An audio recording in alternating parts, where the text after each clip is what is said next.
We were made for relationship. And yet, it's often where we feel the most stuck, the most hurt, the most lost. There's a better way. Take a journey through the relationships that shape every part of your life. Mothers, work, marriage, dating, social media, conflict. Fathers, all of it. Practical, biblical, built for real life. God didn't design your relationships to just survive. He designed them to flourish. And it starts with a reset.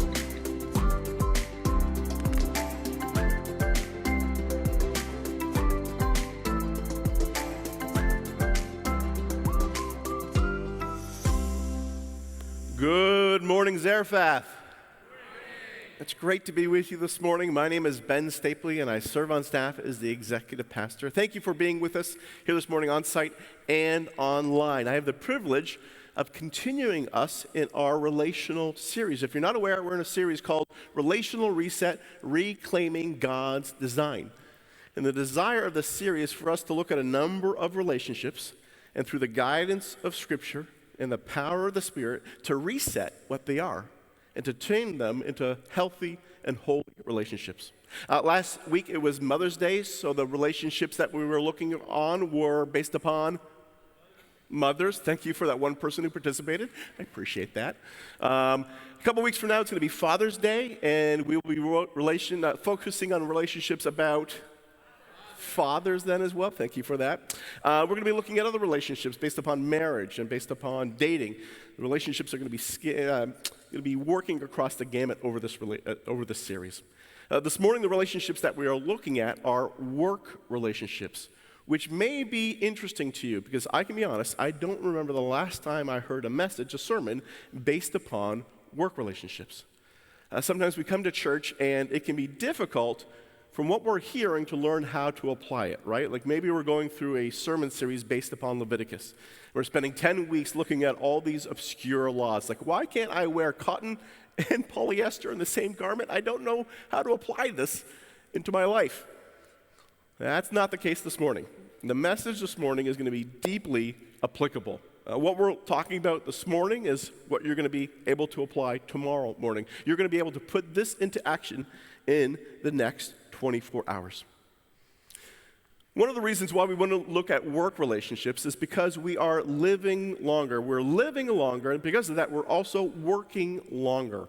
The Center for Retirement Research by Boston College did a survey of people from the 60s all the way from the 1960s until now, and they found out that on average, most men were still working the same amount of time. They were retiring at the same age. But if you're astute, you'll notice that the graph says ladies are working longer in their life. On average, over the past 60 years, it's gone up about 10 years. So we're working longer in our lives.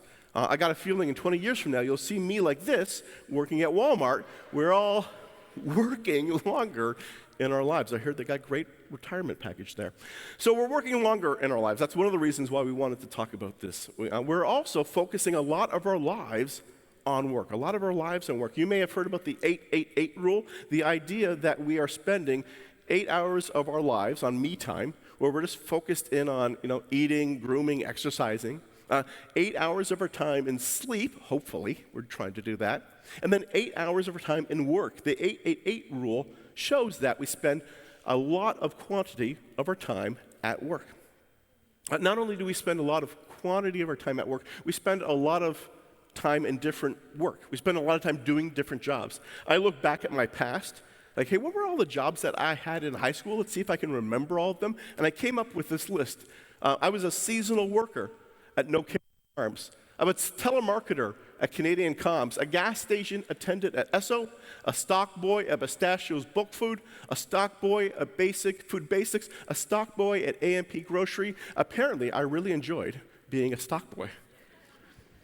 These are all the jobs in high school that I can remember. I'm sure there are more. Understanding how to have godly relationships in the workplace is vital because most of us will have a lot of different jobs.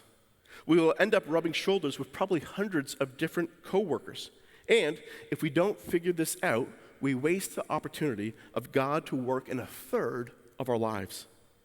You have an existing job with existing coworkers. You will probably have a future job with future coworkers.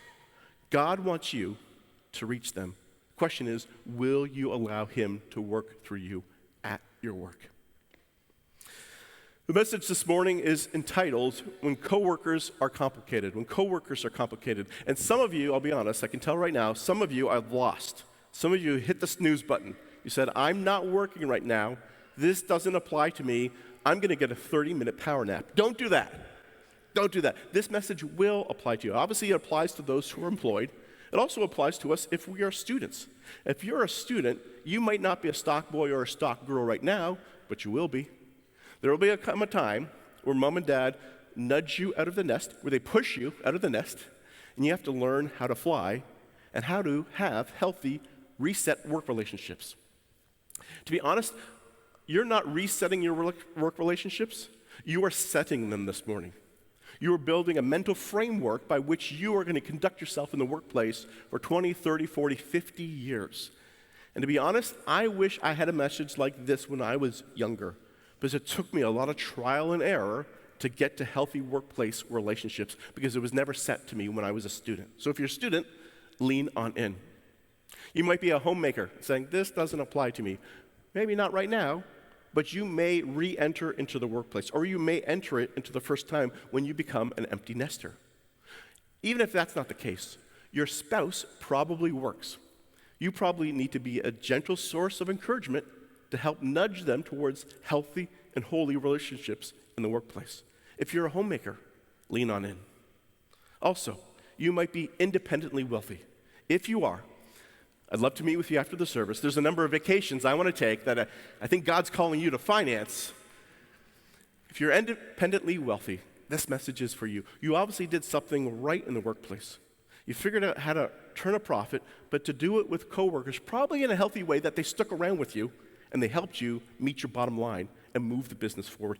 If you are independently wealthy, you probably should lean in, because you should share out. After this message, you should take someone under your wings and help them along. So regardless of where you're at, employed, student, homemaker, independently wealthy, this message is for you. Work relationships can either drain us and distract us, or they can be a platform for God to do his best work through us. God calls us to live holy lives in our me time, our sleep time, and our work time. This includes the cubicle desk, the break room, and the Zoom call. So we're going to look at some ways in which we can have healthy relationships at work and reset them. But before we look at the how, I always like to start with the why. Why is this an important conversation for us to have? First reason is sometimes workplace relationships are difficult. Sometimes workplace relationships are difficult. If you think of all the phrases that describe work and the relationships you have there, they're usually not positive, right? You got office politics. The idea that we're backstabbing and backbiting and stepping on each other's necks just to move ahead in our career. Not the most positive term. Workplace relationships are difficult. Another way you see this manifest itself is when your spouse, if you have one, comes home from work and they start the statement, "You won't believe what happened at work today. You won't believe what happened at work today." How does that statement end? Does it end positive or does it end negative? Does it end positive, right? "You won't believe what happened at work today. My boss praised me in front of my peers. You won't believe what happened at work today. You won't believe what happened at work today. My supervisor saw that I'm stretched thin, and they offered to take a project off my plate, put it on their plate, so I'd have more bandwidth. You won't believe what happened at work." No, that's not how we end that sentence. It always goes down. It always goes negative when we start that sentence. "You won't believe what happened at work. The third time this month, my coworker took my lunch out of the fridge, even though my name is on it. You won't believe what happened at work today." You won't believe what happened at work today. It comes with a negative perspective because oftentimes workplaces are difficult. The other reason why we need to push in on this conversation is because if we don't process work relationships at the job, we'll bring them home. If we don't process work relationships at the job, we'll bring them home with us. I had a mentor of mine, a friend, and I was visiting him after work. I went to his home. We were going to have a meal. And before he walked in, he did something that was interesting. He stopped on his front porch, and he did this gesture. He did this, and then he did this. And he walked in without saying anything. I didn't know if he had some nervous tic or why he was doing this, but I was intrigued. And so I said, hey, later on that night, hey, what was this thing all about on the front porch? And he goes, that's a silly habit I've got myself into in my career years ago. What does it mean? He said, well, when I get to work, I have to remind myself before I go into home on the front porch, I take off my work hat and I put it on a hook. And all the worries and stresses and frustrations of work, I leave there. I'll pick it up tomorrow morning. They'll still be for me, but I leave them there. And in contrast, what I do is I take my home hat and I put it on. And so I have the emotional bandwidth to pick up the worries, frustrations, and the joys at home. I try to leave my 9 to 5 here so I can be fully engaged in my 5 to 9. If we don't process work relationships on the job, we're going to take them home with us. So those are my 2 big reasons of why we need to work through this. 4 different ways in which we're going to do it. 4 different hows in which we're going to do that. They are, first of all, 1, value people over positions. 2, pursue peace and unity. 3, communicate truth with grace. And 4, consider it your mission field. First, value people over positions. It can be easy for us to ascribe value inaccurately at work. You see a really generic org chart behind me on the screen. If I were to ask you, who makes the most money, we would say people towards the, that's supposed to be participatory. Let me try again. If we were to say, who makes the most money on this org chart, we would say people towards the, good job. If we were to say people who make the least amount of money on this org chart are people towards the bottom. Here's the problem. We ascribe financial value to the top and the bottom. We also prescribe relational value, human value towards the top and the bottom. Because the person on the top makes the most money, they must be the most important person. The person on the bottom makes the least, they must be the least important person that goes on here. Problem is, that's our natural thinking, but Jesus' teachings is against the natural. He's often counterintuitive to what we think. Jesus says, hey, if you want to gain your life, you got to lose it. If you want to be first, you got to be last. Jesus teaches in a counterintuitive way. He also lived and modeled life in a counterintuitive way. We see this in John chapter 13 when Jesus washes his disciples' feet. We benefit in our modern times from great shoes and great socks and paved roads. That was not the first century scene. They would be walking around in open-toed shoes. They would be walking around on dust, dirt, and dung. So at the end of the day, if they went to someone's house, it was reasonable for someone, a host, to offer you a basin of water to wash your feet before you entered. And if they were a home of means, they would have a servant perform this task for you. Well, Jesus and his disciples are eating a meal, and no one has washed their feet. So Jesus calls a timeout. He grabs a basin of water, and he gets down and starts washing the disciples' feet. He reverses their expectation. Again, Jesus was a teacher. He was a rabbi. He was on the top of the org chart. If anyone had value, it was him. But Jesus flips the script. He does this. He says to them, I have set you an example that you should do as I have done for you. I've shown you what it looks like to value people over positions. Now do it. Paul shares a very similar idea in Romans. He says, honor one another above yourselves. Honor one another above yourselves. Not to treat them as the same, but to put them on a higher setting. Regardless of where they are in the org chart, give them equal value. Or in fact, give them more honor, more value than you give yourself. Show hands, has anyone ever seen the show Survivor? Has anyone ever seen the show Survivor in the room? Okay, that's wonderful. Some of us have televisions, that's great. Any of us online, if you've been online, you've seen the show Survivor, just put a TV emoji in the chat so we know you're awake. Greatly appreciate that. So if you're not aware, this show's been on for a while. It's been on for 26 years. It's been on the show, it's on the air longer than some of us have been alive. I think they're going into their 50th season this year.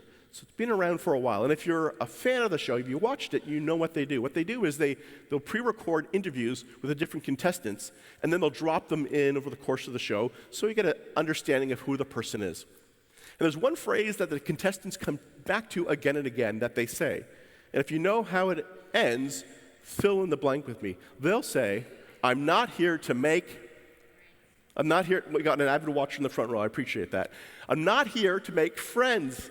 I'm not here to make friends. You'll hear that phrase again and again. It's so ubiquitous, that phrase actually shows up in other television reality shows as well. Problem is, we take that phrase from a competitive game show and we apply it in the workplace.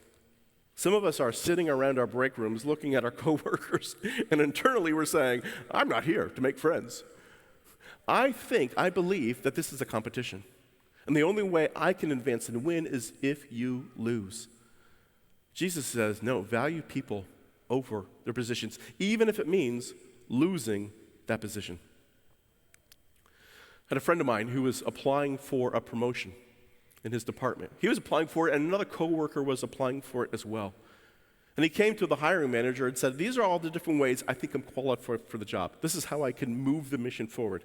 But he said, before I walk out, I also want to let you know, from my perspective, how I think my coworker who's also applying for this job is uniquely gifted as well. So you have a true apples-to-apples comparison from my perspective. He left that interview. They made their additional interviews, and after a week, they came back and said, we made our decision. Can you come on in? He came on in. And they said, we are going to move forward and hire you. But it's not based upon your competency. When you map things out, you said you're here, but your coworker is actually here. They had more education, more experience, more competency than you. But guess what? We want to hire you because you have competency and you have character. You don't see them as a threat. You see them as an asset. You see them as a team member that you want to work alongside. And in fact, you would be willing to work underneath. And we want those type of employees here. Here's the job offer. Will you accept it? Sometimes when you value people over positions, you actually get the position as well. How does this look like for us? Sometimes in the job place, it can be difficult because it's all I. Sometimes in our jobs, in our environments, it's all about what we've done. I've hit these goals. I met our quotas. I increased sales. I. As much as possible, try to change it to someone else. To praise somebody else instead of what you've done, what they've accomplished. We take this mindset from like on-site environments, from our physical work environments, and we apply it online as well. Right? Like if you were to post on LinkedIn and you were to post a photo of yourself with somebody else, who would be in that photo? It would be somebody above you, somebody more important than you, right? A titan of the industry, a thought leader in your field. What would it look like for you to treat people over their positions by taking a photo of a peer, a direct report, maybe even the janitor, letting people know that you're valuing people over their positions? So that's the first way in which we can reset our work relationships. The second way is this, to pursue peace and unity. Pursue peace and unity. I say pursue because peace can be offered, it can never be imposed. I love the way Paul encourages us to live this out. He says it this way. He says, if, there's a lot of work that word if is doing in this sentence. If it is possible, as far as it depends on you, live at peace with everyone. Live at peace with everyone. Paul isn't giving caveats here. He's saying everyone. That includes the workers that frustrate you. Lying Linda, late Larry, everybody. He's saying live at peace with all of them. We see Jesus compound on this and build on this as well in the Sermon on the Mount. In that, he describes people who are peacemakers. He says this. He says, blessed are the peacemakers, for they will be called children of God. Blessed are the peacemakers, because they will be called children of God. In the ancient Near East, it was a high value for you to reflect the characteristics of your parents, to look like mom and dad. People would say, you are like this, and so you must be like them. Jesus is saying in the same way, if you want to reflect my characteristics to show that you're in my family in the workplace, well, be a peacemaker. That's how people will know You are about my family, and you're my family because you're pursuing peace. It's an interesting tradition in Japan when people garden. It's called nimasi. Nimasi. If I'm butchering that and you know Japanese, please forgive me. I believe it's pronounced nimasi. And what they do is something very similar here in the West with what we do is when you take out a plant out of the pot, and before you put it into the soil, they actually work the roots. They massage the soil, they expose the roots, and so that it's going to take into the soil better. The interesting in Japan, they take this philosophy, nimasi, and they apply it in the workplace. They say, instead of just coming in and imposing my force as a supervisor and a boss, I want to work the soil. I want to have one-on-one conversations with my different coworkers until that, and to make it malleable, and so that when it gets planted, it's more receptive. I'm not just going to come in and say, this is where we're going. I'm going to have those conversations in advance so that when I say this is where we're going, everyone's willing to go. It's taken root in individuals before it's taken root in the organization. So my question for us today is this, is who is God calling you to practice nimasi with at work? Who needs a quiet conversation? Where do you need to prepare the roots instead of forcing a transplant? When we pursue peace God's way, proactively, humbly, relationally, we don't just survive the workday, we become instruments of the Prince of Peace, where so many people are stressed, divisive, and exhausted. Have you ever worked in a place that lacked peace? Don't put your hands up. You might have a coworker or a boss sitting around, but you may have worked in a place that lacks peace, and you feel it every day. If that is you, we encourage you, don't apply the Band-Aid solutions that so many workplaces do, right? We lack peace in our workplace. We're going to do a team building exercise. We're going to do a trust fall, and everything's better, right? Usually not. We'll go on a staff retreat once a year, and that will solve the problems for the rest of the year. Usually doesn't happen. So, what does it look like for you to be a peacemaker in work? A really great way is to avoid division and avoid drama. Avoid division and avoid drama. If someone comes to you with a juicy piece of gossip, reject it. Someone comes and wants to spill the tea with you, deny it. Avoid division and drama. In so doing, you become a peacemaker in your workplace. You will end up out of the loop on office scandals, but you will be a pioneer of peace. And that is a trade worth making. Workplace conflict is inevitable, but division is optional. So, second way to reset your work relationships is to pursue peace, and the third way is to communicate truth with grace. Truth with grace. This is how John describes Jesus modeling this. He says this, "For the law was given through Moses, grace and truth came through Jesus Christ." Most of us are on one end of the spectrum when it comes to grace and truth. One of us, we do really great with truth, and we do really great with grace. It's hard to do both of them well. We do one or the other. You may be on the truth side of things. And it looks like this. Maybe you go towards that praise sandwich, right? You've all seen this before, a praise sandwich. How does it start? You're supposed to start with the positive praise, and then you go towards the critical feedback. That's when you do one of these. And then you end up with a positive praise. If you're all truth, your praise sandwich might look like this. It just might look like all critical feedback. That's all you give if you struggle with being all truth in the workplace. Maybe that's not your issue. Maybe your issue is you're all grace. You just want to be well-liked. You're a boss, and the fact that someone is late, not a problem. You miss your deadlines, don't worry about it. This is your 10th sick day in a row? Don't worry. We're all good. Someone else will pick up the slack. Maybe we're all grace. Maybe we work and we don't bring up tensions or frustrations because we don't want to be unliked. So we keep it all bottled in. So, how do we bring truth and grace into the workplace? There's a great book called Crucial Conversations that highlights this. I've read this book a couple of times already, and after this message, I feel convicted to read it a third time. But this is what the author says in terms of pursuing grace and truth together. They say the mistake most of us make in our crucial conversation is we believe that we have to choose between telling the truth and keeping a friend. Choose between telling the truth and keeping a friend. Many of us fear doing both of these things well. Paul encourages his believers, his readers, this.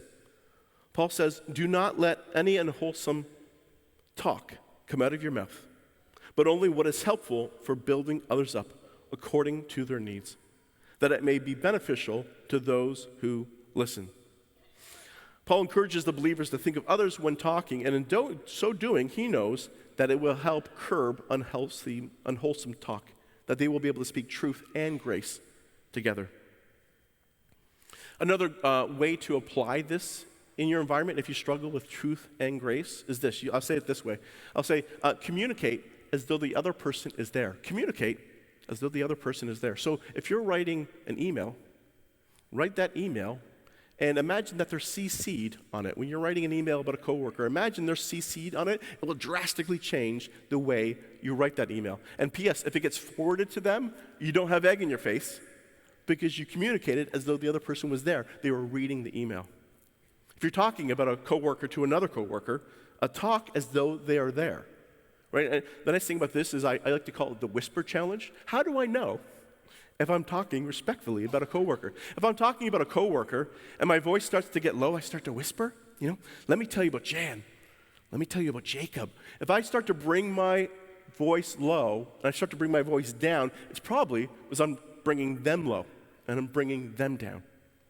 Give yourself the whisper challenge. How does it sound when you talk about other people? Another great principle, if you struggle with truth and grace, a great principle to apply is to save it as a draft. Save it as a draft. My dad used to say, nothing good happens after dark, which there's a lot of truth to that statement. Well, anyways, early on in my career, I was typing an email. It was after dark. I think it was like 11 or midnight. I was furiously typing an email to my boss. And it was so loud that my wife could hear it from the other room. Here's the thing. If your spouse can hear you typing an email from the other room, you maybe need to stop typing and diffuse your emotions a bit before you continue typing. So anyways, I was frantically typing this email. And she says, what are you doing? I said, I'm sending an email to my boss. And she, without even looking at it, says, I think you should save that as a draft. I was like, no, I shouldn't. This is a work of art. Shakespeare would be proud of this. These are truths my boss needs to hear. And she said, yeah, you definitely need to save this as a draft. And I was hesitant and unwilling, but I took her wisdom and I hit save. And she said, hey, open it up tomorrow morning, and if you still feel the same way, hit send. So I went to bed. I woke up with anticipation, knowing this email, this work of art, chef's kiss, would be sitting there for me, ready to hit send. And so you would not be surprised to know that after I carefully reviewed it, it was decided that some rewriting was in order. Save it as a draft. So, third way to reset your work relationships is to communicate truth with grace. The fourth way is to consider it your mission field. Consider it your mission field. Jesus, during his Sermon on the Mount, encourages his listeners to let your light shine before others, that they may see your good deeds and glorify your Father in heaven. Peter expresses that same idea. He kind of compounds and builds upon it later on. He says, live such good lives among the pagans that though they accuse you of doing wrong, they may see your good deeds and glorify God on the day he visits. Here at Zarephath, we have our 6 G's. You've probably heard about this if you've been around for a while. It's our spiritual pathway. This idea that if you follow this progression, you'll probably live a very robust life. You'll have a great relationship with your Father and great relationships with other people if you follow these 6 G's, the spiritual pathway. You'll see that the last one is go. Go and share your faith, which is a great G, but sometimes we mistakenly think the only way to go is to go across the globe, to grow overseas. So we think if I'm going to really go and share my faith, well, then I need to go to communist China, and that's the way in which I'm going to go and share my faith. Or I need to go even farther to even a more pagan nation. I need to go all the way to Australia to share my faith. Here's the deal. You don't need to become a missionary to treat your work as a mission field. Sometimes God is calling us to stay in New Jersey. You don't need to go halfway around the world. In fact, you just need to commute to work. That is how God is calling you to go and share your faith. If you've ever had to apply for a job or transition jobs, we've all written resumes. And most of our resumes at the end of the day will look pretty similar. They'll look something like this. Hey, I decreased cost and increased profit margins. Cool. I shipped a new widget in time and under budget.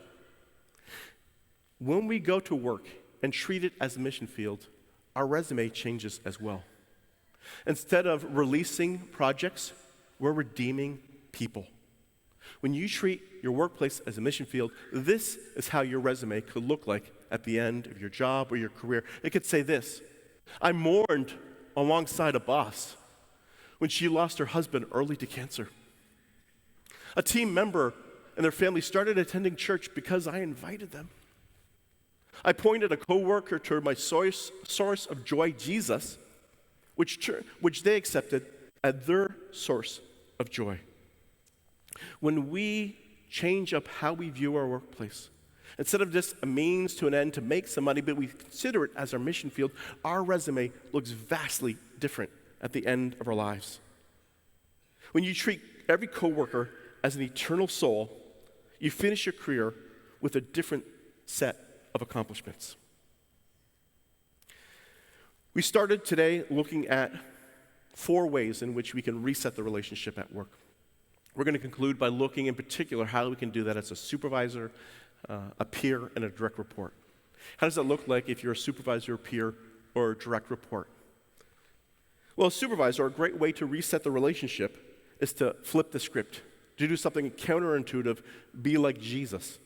Most supervisors spend the majority of their efforts critiquing after something has gone wrong, instead of coaching before something has started. Flip the script. Be proactive and positive instead of reactive and negative. A good test to see if you're doing this is to ask your, maybe you don't want the answer, maybe you don't ask. Wonder what your employees would say in relationship to your meetings. What part of the meetings do they like? If you're a supervisor and you have direct reports, they all enjoy an aspect of your meeting. They either enjoy when it starts or when it ends. They enjoy when it starts. They look forward to this meeting knowing that you're going to pour into them, that this isn't just a waste of time, this isn't just an email that they just talk through. This meeting has purpose, and it helps you advance what's going on at work. You look forward to it beginning, or do your employees look forward to ending? They know that you're going to drain them and pull from them and discourage them over the next hour, and they are just counting down the time to when it ends. As a supervisor, what do your direct reports look forward to? A meeting starting or a meeting ending? A verse to consider if you're a supervisor is this, Ephesians 6:9. It says this, it says, "Masters, treat your slaves in the same way. Don't threaten them. Remember, you both have the same master in heaven, and he has no favorites." Or as I would put it, bosses, treat your staff in the same way. Don't threaten them. Remember, you both have the same boss in heaven, and he has no favorites. You might not be a supervisor. Instead, you might work in a small organization. It's just all peers. Well, what does it look like for you to reset the relationship?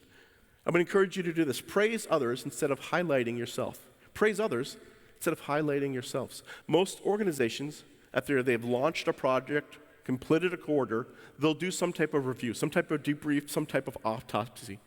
We do that every week here at Zarephath. On Monday morning, we review how Sunday morning went, and we go around and share.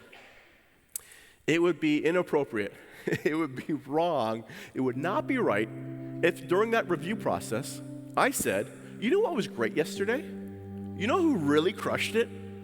You know what was awesome? It was that Ben Stapley guy.